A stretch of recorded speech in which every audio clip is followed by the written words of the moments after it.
and welcome to the Pillow Talks podcast. We're your hosts, Vanessa and Xander Marin. I'm a sex therapist with over 20 years of experience. And I'm just a regular dude. We share the ups and downs in our relationship while giving you step-by-step techniques for improving yours.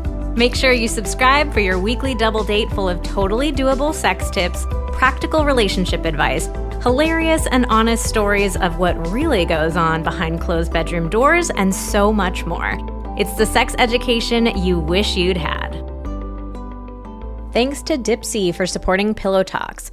Dipsea is an audio app full of short, sexy stories. If you're looking to light a spark or heat things up, there's a story waiting for you. Get an extended 30-day free trial when you go to dipseastories.com/pillow. We need to talk about something very important today. Yes, we do. A very important conversation we need to have. We did this very casual Instagram poll a few weeks back. I think it was in the midst of a bunch of other polls about different things. And we just asked, is initiation working in your relationship? And we were shocked.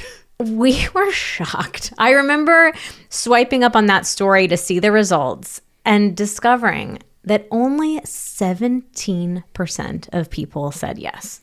Less than 1 in 5 people. Yeah. So if we do the math real quick, 83% of people felt that initiation was not working in their relationship. Did your heart sink a little when you saw that? It did. I mean, I've always known initiation, of course, it's one of the challenges that so many of us couples struggle with in relationships. It's a huge part of sex, but I didn't realize how bad it was.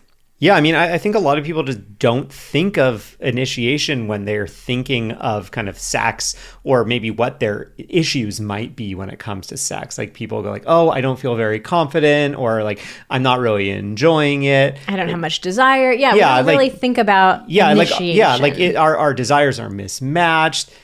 But 17% of people, only 17% of people say initiation is working. 83% of people say initiation is not working. This should be one of the number one things that people are talking about, but they aren't. So we got really curious about this and we decided, you know what, let's dig a little bit deeper. Let's put together a whole survey and see what is coming up for couples around initiation. And the results from that survey, shocking. Absolutely shocking, and not in a good way. So we knew right away, okay, we've got to do a whole episode to break this down, look at these survey results, take a look at what are we getting wrong about this and what kind of impact is it having on our relationship.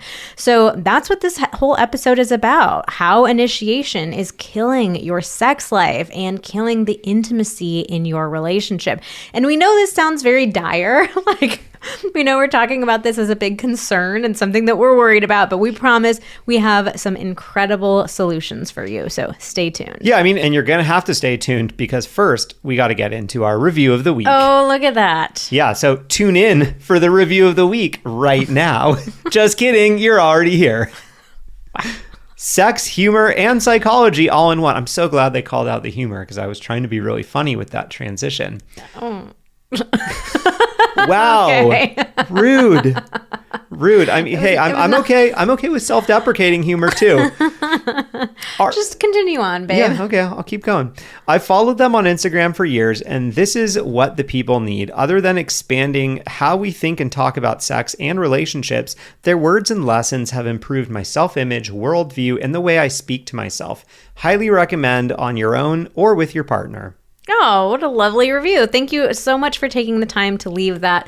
Reviews are the best way to help the podcast grow. If you are looking for a new podcast to listen to, I'm sure you take a look at the reviews. If you see one that has 3 stars, you're not going to listen to it, right? Oh, I mean, unless you love blah podcasts.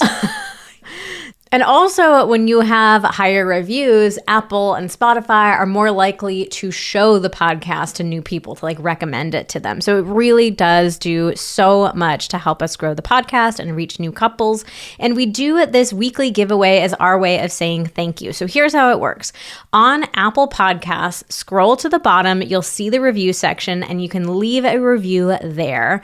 And then you are entered into this giveaway every week going forward. So if you hear your review read on the podcast, reach out to us at info@vmtherapy.com and we will hook you up with your choice of one of 4 masterclasses absolutely for free. It's just our way of saying thank you. And while you're at it, you might as well just hit that follow or subscribe button on the podcast, because that is another thing that is so helpful to us. Well, I know you're already listening to this podcast, so you might as well follow the podcast too. All that means is as soon as we post new episodes, you get a little notification so you know that your favorite podcast is ready for you to listen to. So win-win for everyone.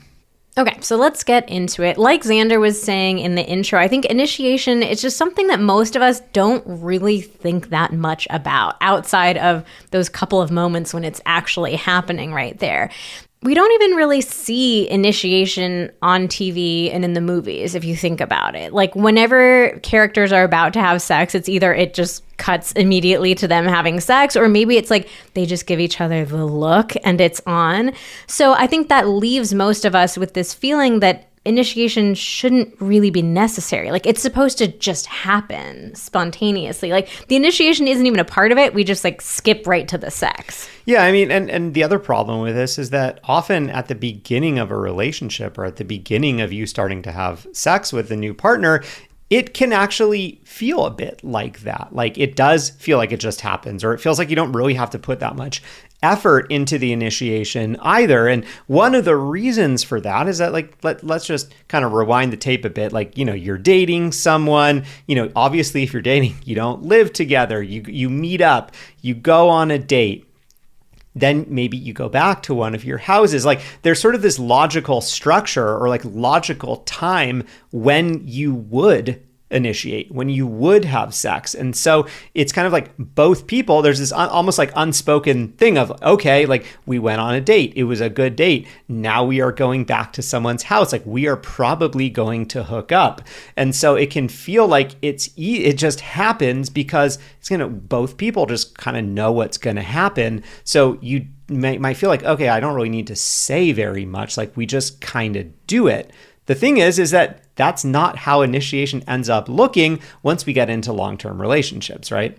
Yeah, so then when you get to that phase of a longer-term relationship where initiation does start to feel more complicated, more annoying, more frustrating, just feel like it's not really working, it leaves us completely unprepared for how to handle it. So as we mentioned, we put together this survey. We wanted to take a deeper dive into what's really happening for people around initiation. And we were shocked to discover that almost 10,000 people filled it out. And we only shared this like 2 times, I think. We didn't push it very much at all, but 10,000 people wanted to fill it out, which is just a bananas number. We've done other surveys in the past and have not had that level of excitement and engagement around it. So people were clearly very passionate about this topic and really wanted to talk about it. Yeah, no, we've done a number of surveys and, over time we get a lot of responses. But for the first time of running a survey, and for only mentioning it a couple of times, we have never had this many people, like banging on the door, basically, to answer the survey. So one of the questions that we asked, we did kind of a combination of quantitative and qualitative answers. And so one of the first questions we asked is, what does initiation really look like in your relationship? Like what's coming up for you and your partner around it? So we're going to read you some of the responses. We just feel so awkward about it. Neither of us wants to do it, and we both feel attacked and get defensive when the other person tries to bring it up. My partner initiates in the worst times. They never read the room, and it almost always winds up turning into a fight. Both of us wait for the other person to initiate, which just causes no one to initiate, and sex doesn't happen as often. Also, as the partner who more frequently initiates, I'm just frustrated that it's usually me. I want him to want me. And as a woman, it makes me feel like something is wrong with our relationship. Isn't he supposed to want it all the time? Aren't I supposed to be swatting him away? I know other women complain about their husbands initiating all the time, but I find myself feeling jealous of this. I'm terrified of rejection. I just can't bring myself to even try. My partner's initiation is, so do you wanna? Or sometimes he'll just start grabbing at me out of nowhere in a really unsexy way. It makes me feel like a piece of ass, like I'm just there to take care of his needs. My partners express that they're not comfortable initiating and they don't know how. I get burnt out from carrying the mental load of keeping track of our sex life and the responsibility of keeping the flame alive. There's no way of telling when my partner is in the mood. It feels like a shot in the dark every time. I absolutely want initiation to feel easier for both of us, but how? I wonder how many people are listening to this being like, check, that's me. Check, that's also me. Check, that's also me. Yeah, Like, I think there's something for nearly anyone to relate to in those. Because, absolutely. yeah, I mean, those were the most common types of responses that we got. And I think that really just encapsulates like what is going on in at least 83% of relationships. We also asked, how does it make you feel when you hear a no from your partner? So obviously initiation, like we're trying to figure out, am I going to get a yes? Am I going to get a no? And we wanted to dig a little bit into what happens when your partner is not open to it. So our survey responses covered things like rejected. It makes me not want to initiate in the future. It affects my self-esteem negatively. He's no longer attracted to me or wants me, like I'm not good enough. Deflated.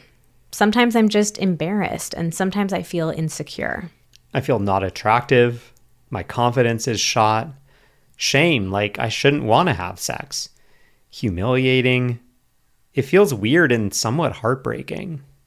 Now let's get into the more quantitative responses that we got to the survey. So one of the things that we wanted to get a sense of is like, who is really initiating sex in our relationship? So Xander, I'm going to turn these all over to you as our resident data guy. You spent an entire day going over these survey responses. You got hooked. Like I had to tell you to stop. It was fascinating. I mean, when we brainstormed like what the questions in the survey were going to be, obviously whenever we do a survey, we want it to be a situation where we get the results back and they're fascinating results. There's a lot of ways to slice and dice and a lot of observations and trends to notice. But when you're doing surveys, like you don't always know. And so we had the question and we kind of came up with, okay, these are the questions that we want to ask. And we didn't really know what it was going to look like when we got the data back. It was like, I thought initially that it might just be, a more simple matter of reporting like, okay, well, this number, it's like evenly split in this number of relationships. Most people say yes. These people say no. And you would just kind of be like, check, check, check, check, like go through each question and kind of report the results. But there was a lot more in this one. So it was very exciting for me. Okay, so data nerd, who is initiating sex in relationships? Well, first of all, I want to say initiation was evenly split or fairly evenly split in very few relationships, in just 1 of 5 relationships. So this is kind of similar to those numbers we were talking about. I'm not trying to say that if it's evenly split, it's working well, but this is sort of the same type of number as the 17% that was saying that initiation is working well. Mm-hmm. So it's not evenly split in the vast majority of relationships.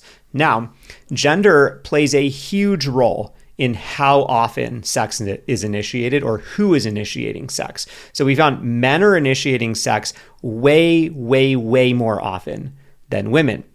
So men were over 5 times more likely to say that they were the one to almost always initiate than women. So that's like a huge difference right there. So you might be thinking, okay, yeah, that makes sense. Like, there's all those stereotypes of, men always want sex. They're up for it whenever, right? So like, of course, men should be initiating sex more if they're the ones who always want it, right? But we know that that's actually not true. In fact, it's pretty split when it comes to who wants sex more in male-female relationships. Like we've polled our audience before, and we know that 48% of women in our community report that they have a higher sex drive than their male partner. So you can already see that there's some big issues. If 5 times as many men are the ones that are almost always initiating, but we know that it's not like 5 times more men have a higher sex drive. It's totally evenly split. Mm-hmm. There's a huge gap, and clearly there are people who are wanting to have sex but are not initiating it.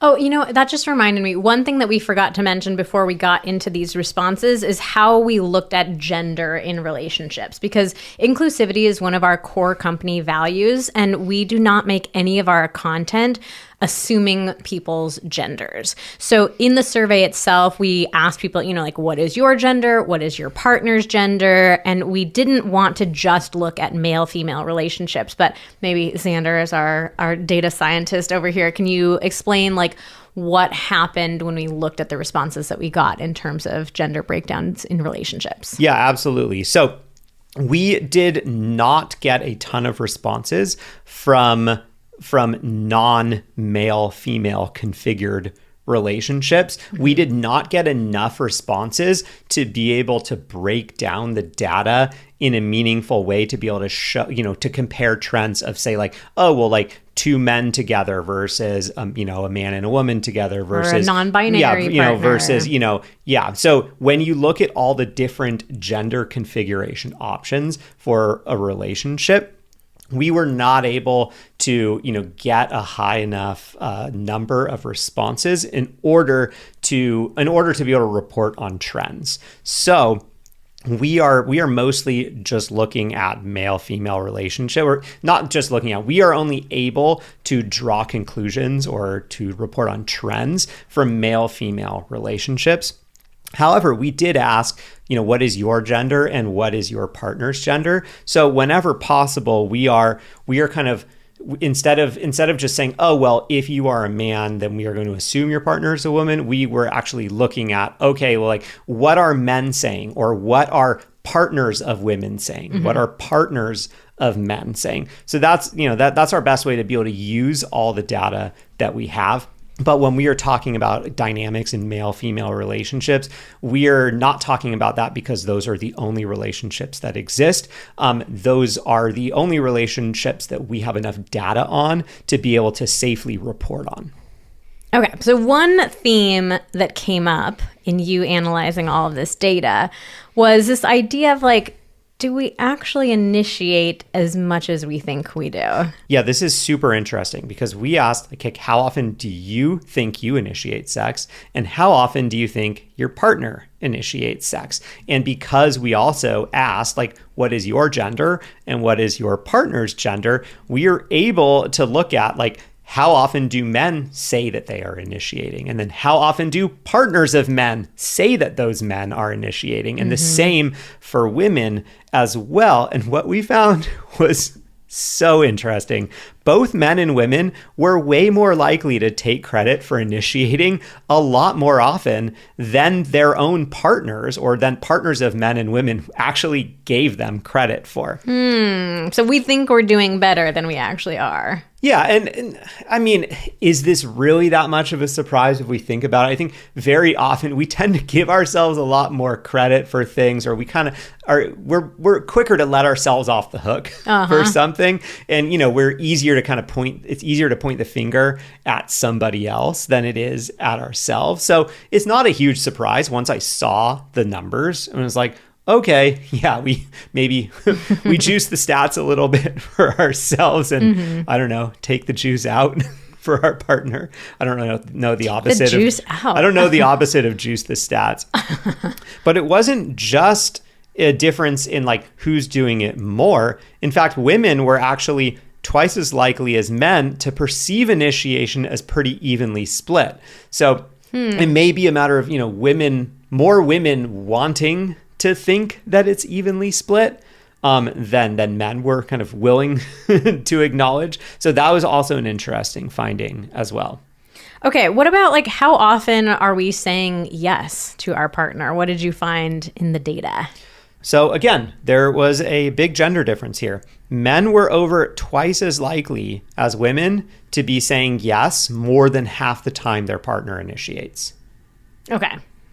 So do we have a similar perception issue with saying yes as we do with initiating sex? Yeah, so there are absolutely some big perceptual differences when it comes to how often we feel like we are saying yes versus how often our partners think we are saying yes. And again, there's a big gender difference here. So men were way more likely to think that they were almost always saying yes. Like, oh yeah, I always say yes. However, partners of men were less likely to say that their male partner was always saying yes. On the flip side, partners of women were more likely to say that their female partner barely ever said yes than actual women reported barely ever saying yes. So, more women were saying, oh no, like I don't barely ever say yes. I say yes more often than not. But partners of women are more likely to be saying, no, they are barely ever saying yes. So, we tend to feel better about ourselves than we do about our partner when it comes to either how often we say yes or how not often we say yes. Okay, so to make this like super simple, basically the findings that we are getting is we all think that we are initiating a lot more than our partner thinks we're initiating. Or at the very least, we think it's more evenly split than it really is. And we also think that we are saying yes a whole lot more often than our partners are hearing a yes. Yeah. So, I mean, you can imagine that this is a big problem because, it's like, if your partner is complaining about, kind of the state of initiation or the how much sex you're having, like you hear them complain, you're like, no, like that's not true. Like I'm saying yes way more often than that, or I'm initiating sex more often than that. And but then your partner is like not agreeing with you. And so it's like, yeah, this is a big problem. If we don't talk about it openly, we all kind of assume we're doing better than we really are, or we assume our partner is doing worse than they really are. So you've been talking about the differences between men and women. And I think one of the stereotypes that we have about men is like, oh, men are just easier to please. Like they'll take whatever they can get. So what was the data showing? Like, are men actually easier to please when it comes to initiation?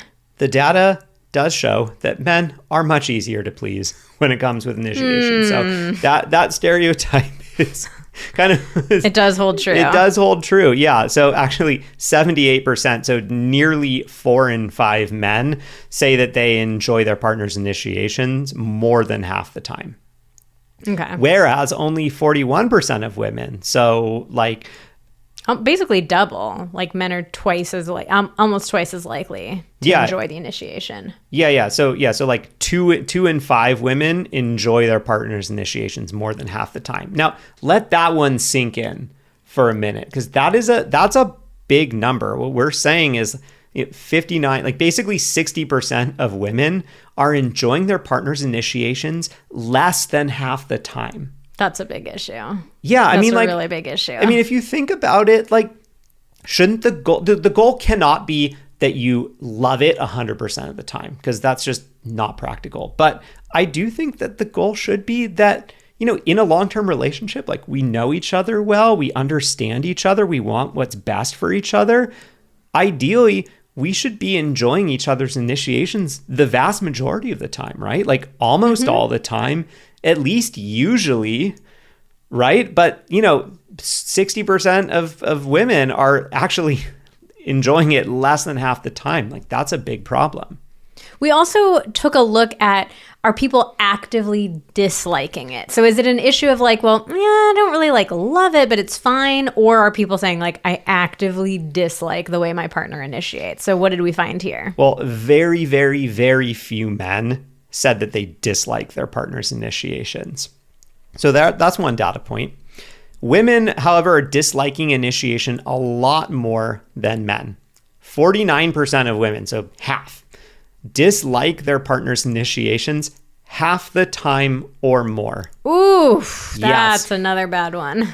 And 27% more occasionally dislike them. So like basically that's a lot of disliking. So that's like that's 70, I'm just doing the math here. That's 76%. That's over 3/4 of women at least occasionally dislike or more their partner's initiations. Like that's pretty bad, guys. That's really bad. Guys, that's horrendous. Mm-hmm. That is absolutely horrendous. Like, do you want your partner occasionally disliking your initiation? Like, that doesn't sound good. And you definitely don't want them disliking it half the time or more. Oh, no, not at all. So the bottom line with all of this, when it comes to disliking initiations, male initiations were 3 times more likely to be disliked than female initiation. So Very to all the interesting. men out there, regardless of who you sleep with, better work on your initiation. Well, I think there's something to be said on both ends of it. And I am going to talk specifically about like male-female relationships here. Like, yes, men definitely need to improve the way they initiate, but women need to be partners of these men and help them learn better ways to initiate too. Because I think there are, and we hear from men every day, like, I'm trying, but like, I don't know how. I don't know a better way, or I feel so vulnerable. I feel so scared of rejection. I get rejected all the time that I just, I go for these dumb, jokey ways of initiating that I know aren't going to work, but at least I can kind of preserve a little bit of my dignity by saying like, oh, I was just joking. So it's a two-way street here. Like, yes, men need to get better at it. Women also need to do more initiating, and we need to do more coaching of our partners. We need to work together as a team to understand how initiation can best work in our relationship. Yeah, I mean, I think the other kind of takeaway from this is that, men are clearly saying, like, for the most part, I pretty much almost always like when my partner initiates. I pretty much always say yes. Like, I don't really ever dislike the way they initiate. So if your experience is, hey, whenever someone initiates sex with me, I'm pretty into it, it's easy to assume that the same will be true when you initiate with someone else. If your experience is that, like, however your partner does it, you're like pretty cool with it, then without any feedback from your partner, without any clear, specific, like, hey, this is what I like, then you can't really fault your male partner for thinking, well, hey, I like it however she does it with me. So like, shouldn't she like it however I do it with her? Like, when we don't talk about it, we just kind of tend to see the world through our own eyes and kind of do the things that we would like done to us. Well, I don't know. I got to noodle on that one a little bit more, because I do think, like, one, I think about, okay, all these men who are like, oh, I'll take it whenever, wherever. Like, is that actually true? Because there is this stereotype that that's how men are. So how much of this is like men being like, well, I'm supposed to be this way versus this is how I actually am? I also wonder, have these men told their partners, like, I like when you initiate, like, I'm pretty easygoing, or like anything you do turns me on? Because we do hear from so many women who are like, I don't know how to, I don't know what would turn my partner on, I don't know what they like. So sometimes I think if you hear your partner just say like, oh, whatever, I'm fine, do whatever you want, like, that doesn't actually feel like a teammate, like that. Yeah. And I think that can even make some women feel like something is wrong with us if we do need something specific. I mean, we've kind of talked about this in other contexts. Like, you tend to be a more chill, laid back person outside of the bedroom. I was just thinking of this. And like, that can be really frustrating for me, because I can sometimes turn that around and judge myself for like, oh, I should be more chill and laid back and easygoing. When the reality is like, yeah, sure, there are certain moments where I could work on more patience or more grace, but like, also it's okay to be a human being who has needs and preferences and, likes and dislikes. So it's like, just because you're more chill doesn't mean that's the only way to be or the best way to be. Just the same way that, like, even if your partner's like, you could literally slap me over the head and say, wanna fuck, and I'd be down. Like, that doesn't mean that that's the right way or the only way, or there's something is wrong with you if you want something more from your partner. Yeah, it's not helpful to just be like, just do it however, because then that puts all the work on your partner of then they still have to figure out how to do it. You haven't actually been helpful by being like, it doesn't matter to me. They still have to brainstorm then all the ways, and then they have to think, well, God, what would feel authentic to me, or what would feel good to me? You know what else this makes me think of is like the classic, like, what do you want for dinner? Yeah. And your partner's like, oh, I'll do whatever. It's like, that's not actually a good response. Like, that puts all the pressure back on me to say like, okay, well, now I have to think of what are the options and what do I like, and am I going to suggest something, and then you're going to be like, actually, no, I don't want that. Then I'm going to be like, well, you said that you didn't care. It's like, it doesn't help to just tell your partner like whatever you want. Yeah, and I think the other thing that we didn't we didn't get into this level of detail in the survey, but I would just venture a guess that despite men saying, yeah, pretty much like I'm into it pretty much however she does it, that doesn't mean that men like all those ways equally. Like men still have preferences, things that turn them on more. Yes. The bar shouldn't just be like, oh, are you like a little bit turned on and ready to go? Like if you're in a long-term relationship, you love each other, you want to be turning each other on as much as possible. You want to be having like the best orgasms, right? Like you don't want to just be like, yeah, sex should just be pretty darn mediocre. Like, so yeah, like think about what actually would turn you on the most. And like, let's have our partners trying to initiate with us in those ways rather than just like, I don't know, slap me in the face. Like, Yeah, that's not a real initiation Our technique. patented technique, Vanessa and Xander's patented technique, just slap your partner over the head. Okay, let's get back to the data.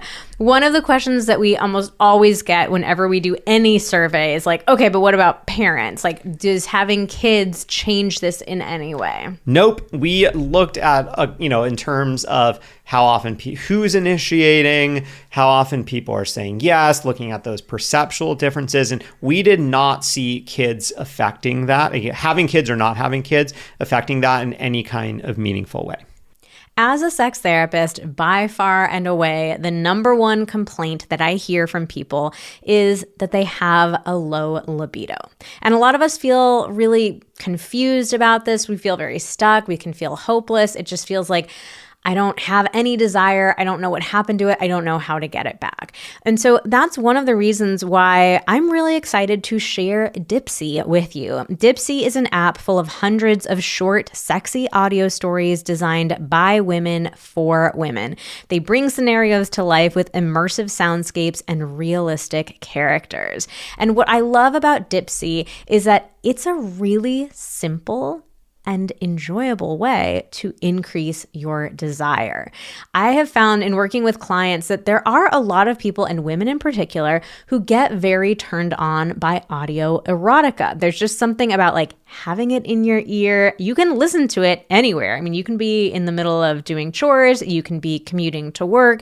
Nobody needs to know what you're listening to, but there's something about having this story read directly to you. There's nothing that you have to do other than just listen, but I think you might be surprised by just how turned on it can make you. And as somebody who owns a business where our values are incredibly important to us, I love having Dipsea as a sponsor because I think our values are very much in alignment. Radical inclusivity is one of their core values, so they have stories for straight and queer listeners, and 56% of stories are voice acted by people of color. I just think Dipsea is such a great app, and they are offering this free trial. There's literally nothing to lose, so why not check it out? I mean, the worst that can happen is you're like, oh, I'm not really sure I'm into audio erotica, but hey, I had this new experience. And the best thing that can happen is that you realize that this is a very simple, no effort way to get yourself turned on, feeling more excited, more interested in being intimate with yourself or with your partner.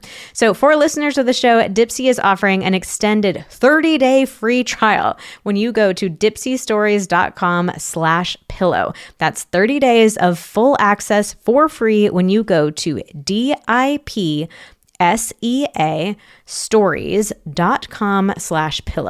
dipseastories.com/pillow. Okay, so what was your main takeaway after hours and hours and hours of combing through this data and these responses and me finally telling you, you have to stop at 7:30 p.m. at night one day? Oh yeah. So, okay, two major takeaways. Two like really clear relationships that we saw. Now, I just want to caveat this with saying, like, because of the way we collected the data, and this isn't, like a proper, like double blind scientific study, I can't tell you that one like causes the other one, just that there's a very clear relationship with these two things. So the first one is there is a clear negative relationship between how often people say yes and how often they dislike their partner's initiation. So people who tend to dislike their partner's initiations more often also say yes far less often. And that makes sense. Like if you're actively disliking your partner's initiations, like of course you're not going to want to be saying yes all the time. Yeah. That wouldn't make sense. Yes. So yes, it makes a lot of logical sense.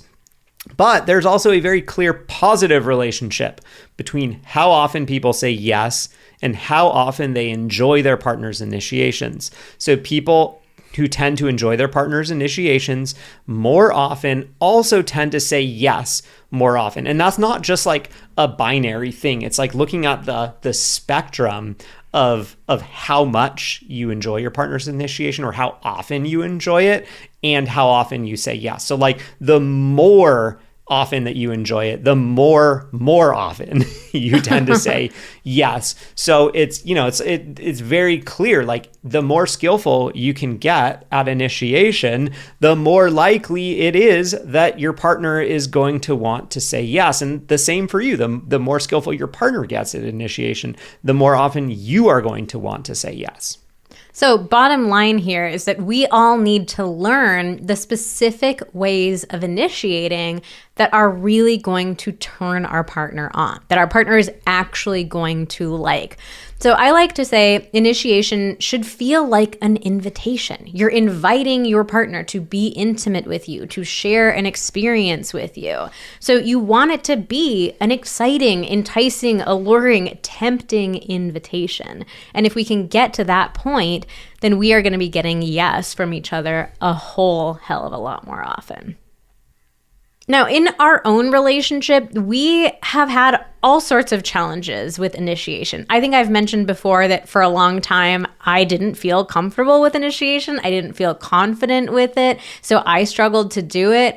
We have definitely done plenty of bad initiation. We have definitely like rolled our eyes at each other like, wait, really? That's how you're trying to get things going? Yeah, I mean, I think we've also kind of like unsuccessfully tried doing the thing where it was like there was a time where Vanessa had a much higher sex drive than I did, so it was like, okay, well then, if Xander doesn't want it as much, then Xander should do all of the initiation. So that we've tried like putting one partner in charge of it. Yeah, that didn't work. Yeah, we've been through the ringer. We've had a lot of different stuff come up in our own relationship, and so we know firsthand that it can feel really tempting to sweep initiation problems under the rug, and in particular to like just be annoyed in the moment, like either I don't like the way my partner initiated or like I wish they initiated and they didn't.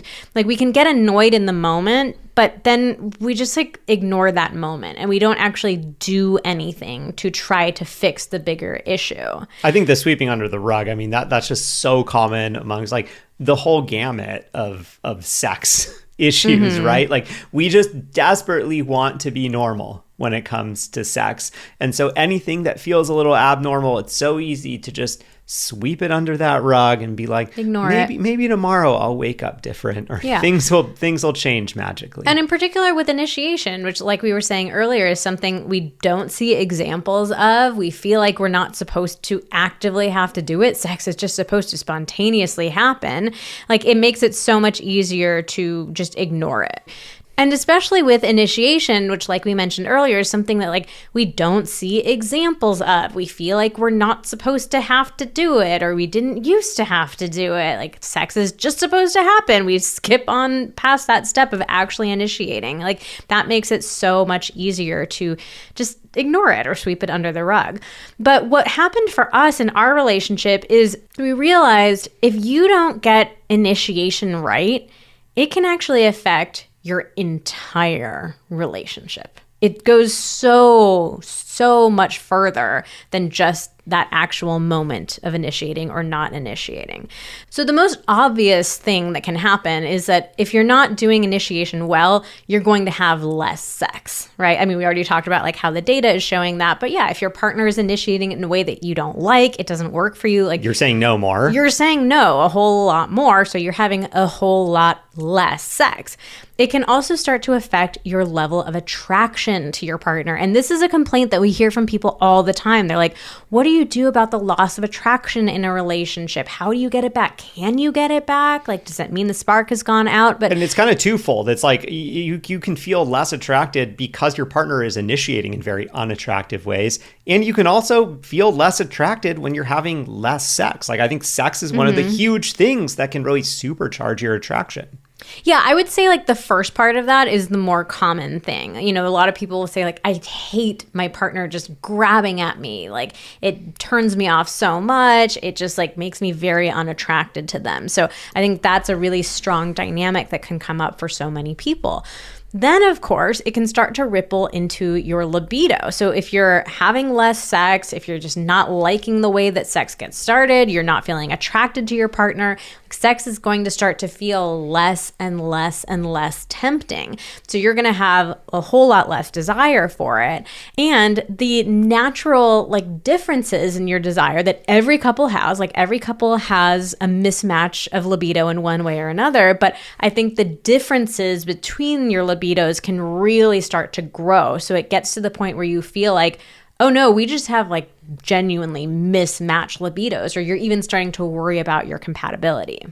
Now, we also know just from, our survey and also just from getting so many DMs from people, it's not just this simple matter of like, oh, well, I only say yes if I'm super turned on by my partner's initiation. There are a lot of people, that get subpar initiations and still say yes. And that often leads to unpleasurable or unfulfilling sex, right? And then surprise, surprise, if you are saying yes to sex, after your partner initiates and you're not totally loving it, like you're not starting on a very good note, right? So that can often lead to unpleasurable or unfulfilling sex. Yeah, so it's like bad initiation. It's not that, if you get a yes, oh, it was great. It was like, no, the initiation was still bad. Maybe your partner begrudgingly said yes, or was like, oh, it's been a while. I guess I should say yes. I feel guilty saying no. Like, it doesn't mean that, oh, you got a yes, it all worked out, it's all great. It's like, no, your partner is not going to enjoy the sex that you're having when it gets started in a bad way. Bad initiation can also lead to just less physical intimacy overall, like non-sexual physical intimacy as well. And that's because if you are really disliking the way your partner is initiating, you're probably going to be more on guard or more vigilant when it comes to any kind of touch, because like you don't want it to lead to more. You don't want it to lead to that bad initiation that doesn't feel good to you, right? Yeah, I think this happens in particular for women. Women will say like, I don't want my partner to get the wrong idea. I don't want them to think I'm open to it. So they will really start pulling away from any sort of touch or kiss. I mean, we did a whole podcast episode about the bristle reaction, this concept that we came up with around, like really flinching when your partner comes in to touch you. You can scroll back if you want to listen to that one, but that's a huge dynamic that can come up if you're not doing initiation successfully. Yeah, and then, it's building on every single one of these dynamics that we have just mentioned. Of course, resentment starts to come out of all of this. Arguments start to come out of this. Disconnection starts to come out of this. If you're feeling like, God, like my partner never says yes, like you get into fights, you feel resentful, you don't feel connected. Or if you feel like, God, like, why can't you just read the room? Like you're always doing it at the wrong time, like resentment, arguments, disconnection. Like it doesn't really matter who's doing what. Like if it's not working, like these three just really come up. And these are, I think, the big long-term ones that are super, super problematic. Like these are, these are like cancers to a relationship. Like these are the types of things that over time really can lead to relationships breaking up and dissolving, right? I think one of the central themes that winds through all of these is this idea of feeling unseen by your partner. It's like initiation is supposed, like I was saying earlier, it's supposed to feel like an invitation. It's supposed to be the beginning of us sharing a moment, of being connected with each other, doing the most intimate things that we can do with each other. And if your partner's doing stuff that you dislike, that doesn't work for you, they're like grabbing at you or saying crude things, it just leaves you with this feeling of like, do you even know me? Like, why would you think I would like that? Or why would you think that's the way to get us to have this really intimate, beautiful, special moment together? It just, it leaves you feeling very unseen by your partner. And I think that's one of the hardest feelings to have in a long-term relationship. It's like, you're supposed to know me so well. Yeah, like how many years has it been? Exactly. So the bottom line here is that initiation is incredibly, incredibly important. It's hurting our relationships that we're not getting it right. And we don't say this to shame anybody or make you feel bad. Like, we really do believe that this comes down to not seeing initiation portrayed in the media, not being given the opportunity to learn this really important and crucial skill. So if this is something that you're struggling with in your relationship, like, this is not your fault. And like I was saying earlier, like, we have been there ourselves. Like, we've struggled with this too. So there's absolutely zero shame here, but we just want to leave you with the importance of learning this skill. It is a skill. It's something that we all can and should learn. Our relationships, our love, our intimacy, they deserve us learning this skill. So let's transition, because we have some news to share with you as well. Like we've been saying, like, we got so fired up about this whole topic, starting with that initial, like, only 17% of people saying that initiation is working with them, through all this, survey data that we gathered and analyzed. And we really felt like we want to help couples. We want to help you get better at initiation and realize, like, what a huge impact it can have on your intimacy, on your entire relationship, to learn how to do initiation properly. So we took all this energy, all this excitement, and we funneled it into our brand new course, The Art of Initiation. This course is for you if you want to feel genuine excitement when your partner initiates, and if you also want to feel confident and sexy when you yourself initiate. And if you want to know that no matter what happens, like, you're still going to feel like you're on the same team. So the course is for all different kinds of situations. So whether you are cringing when your partner initiates, whether you get turned down all the time, or maybe you're too afraid to initiate because you're worried about being turned down, if you have rarely or maybe even never initiated, if you never want sex and are always saying no, but you also don't know what you want your partner to do differently. If you would be so happy to change up your initiation, if only you knew what your partner wanted, or whether you're ready to stop having initiation be a source of tension and start actually enjoying it. All these situations are covered within the course. And we really flip this concept of what you know as initiation upside down. Like, 83% of you said that it is not working for you right now. So it's obvious that we need to take a new approach. And that's really what we've done in this course. Yeah, so one thing that we address that no one ever talks about, like, how do you respond to your partner's initiations? Like, we tend to think of initiation as like, oh, it's just this thing that we do, but there's an entire other side of it. How do we consider when our partner initiates with us? And we call this the consideration process. There's a lot more to it than just like, am I horny or not? And therefore, should I say yes or no? That's another central theme in the course too. I think most of us think of initiation and really think of sex just as a matter of like, am I horny? Like, if I'm horny, I initiate. If I'm horny, I say yes. If I'm not horny, I say no. And initiation is so much more than that. Like, your horniness, your level of desire actually plays a much smaller role in initiation than you might realize.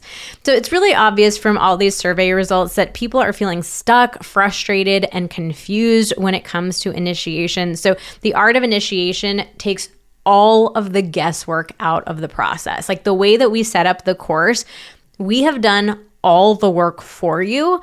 All that you have to do is just follow along. It's a really, really like very cool and innovative course in that way. Yeah. So in terms of logistics, like how the course actually works is we present everything in both audio and written format. We know some people kind of love listening to like a podcast style audio. Some people prefer reading. You can do that a little more discreetly or in, different situations.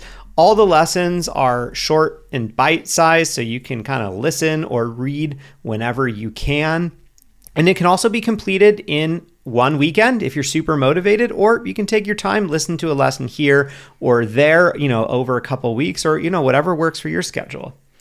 And we're there with you, guiding you through it the whole way. We talk about our own missteps, all the things that we've gotten wrong, the lessons that we had to learn the hard way.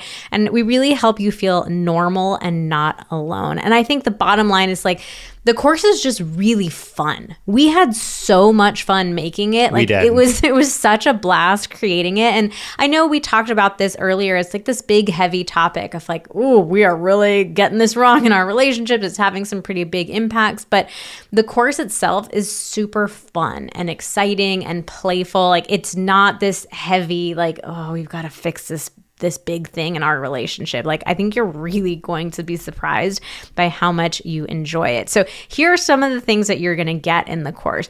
The tools to feel connected and desired again. Practical ways to create and sustain more emotional intimacy. Because here's the thing, when you are feeling like roommates rather than romantic partners, which unfortunately is the case for the vast majority of couples these days, like going from roommates to having sex, that feels like a huge leap. But when you have more emotional intimacy in your relationship, which also is something that most of us desire more of, like even totally separately from initiation, like that's going to help it feel so much easier. You're also going to get an understanding of each of your sex drive types. So different libidos do not stop you from experiencing the intimacy that you both deserve. So yes, even if you feel like you and your partner's sex drives are mismatched, skillful initiation can actually bridge the gap. You're also going to get our super comprehensive initiation styles model, which will show you exactly what turns you on and help you understand what turns your partner on so that you can understand those differences and kind of you can each learn to cater to each other a bit more. So if you felt like I have no freaking clue what I want. Oh, you are going to learn. Don't you worry. You're also going to get some game-changing initiation questions that you never knew to ask, including how what we call your ideal conditions can turn a no into a yes, please. And this one is such a game changer. I don't want to tell you too much about what this means, but nobody talks about this. And this one changes everything. I think this workshop was the most fun one that we had recording. Oh yeah. It was so great. And I think that one workshop is going to like make the most, have them like move the needle the furthest. I'm so excited for people to learn about this, the ideal conditions. You're also going to discover how to access the most confident version of you, the version that can ask for whatever you want, whenever you want it, free of shame, embarrassment, or guilt. You are also going to get 61 creative and exciting examples of how to initiate and our step-by-step guidelines for alluring initiation. We're also going to tell you the secret to staying connected, even if one of you isn't open to having sex in a particular moment. I think that one is so huge. So many of us think like no means that you just turn around, walk away from each other. You're just inherently disconnected, and that is not how it needs to be. You're also going to discover your real reasons for saying yes, because like Vanessa said before, being horny actually has very little to do with it. Being horny, that's one data point. That's, one thing that can be important, but there are a lot of other things that are also very important that we never talk about. And there's an entire step-by-step process for figuring out what those things are and how to work with them. And finally, you are going to be creating a custom user manual, we like to call it, tailored to your partner's unique desires so you can finally stop walking on eggshells when it comes to initiation and start walking on cloud 9. Oh, look at that imagery. Beautiful. So if you're ready to completely change the way initiation works in your relationship and experience higher libido, more compatibility, more attraction, more and better sex, more non-sexual physical intimacy, more joy, and more connection. More everything. And then check out The Art of Initiation. I'm sure you can tell we are super excited about this course. I don't think we've had this much fun putting something together for you in a long time. So we can't wait for you to check it out. And you can go straight to vmtherapy.com/initiation. And that's spelled INITIATION, vmtherapy.com/initiation to check it all out. And we'll have the link to that in the show notes as well. All right, well, that's it for today's episode of Pillow Talks. Thank you so much for listening. Join us again next week when we talk about the most harrowing, the most hilarious, and downright unbelievable sex stories that we've ever heard.